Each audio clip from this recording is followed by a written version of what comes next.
কিরে ভাইউ, তোদের এই অবস্থা কে? খারা খারা আগে পানি খাই।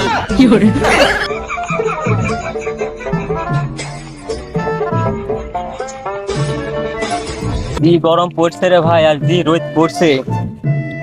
এই গরমের মধ্যে তো আর থাকা যাচ্ছে না।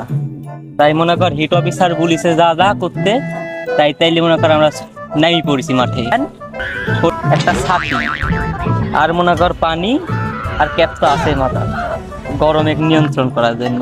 আর সাথে একটা কর্মচারী ডাকি দিছি, পানি দিচ্ছে, শরীর ঠান্ডা হয়ে থাকতে। মনে কর গরমের ভিতর তো টিকা যাচ্ছে না বাড়ি, তাই মনে কর নাই করছি মাঠে গরমে নিয়ন্ত্রণ করার জন্য এসব অবলম্বন করছি। তা না বুঝলো তো সাথী এখানে কে? আর পাশে যদি কাকড়া কিছু।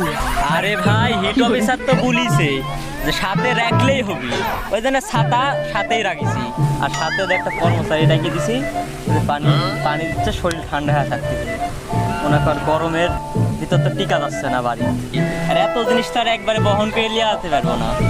বহন করার জন্য দুজনে রাখছি, একজন পানি দিবি আর একজন বাতাই দিবি। আর মনে কর এটি যদি চার্জ ফুরি যায়, চার্জার দেরি ফুরি যাবি, এই জন্য পরবর্তীতে এটি রাখিছি। এটি দিয়ে মনে কর দিব হাওয়া। ও হিট অফিসারটা কে ডারে? কতি পাবো?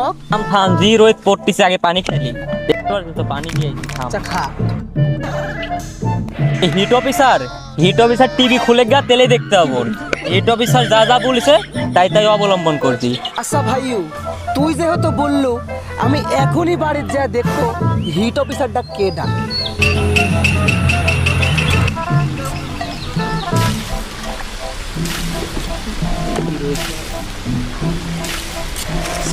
জি রোদ বাড়াইছে, এই হিট অফিসারের কথা কাজ হচ্ছে না। গরম আরো বাইরেই যাচ্ছে, শরীর আরো হিট হয়ে যাচ্ছে। সাথে ফ্যান, পানি, আরো যে কত কি রাখিছি, ছাতি মাতি রাখিছি, এত কাজ হচ্ছে না। হিট অফিসারের কথা কাম নাই। আমরা এখন যা গোসল টোসল করি, করি যদি লেখাটা যদি গরম টরম কমে, হিট টিট যদি কমে।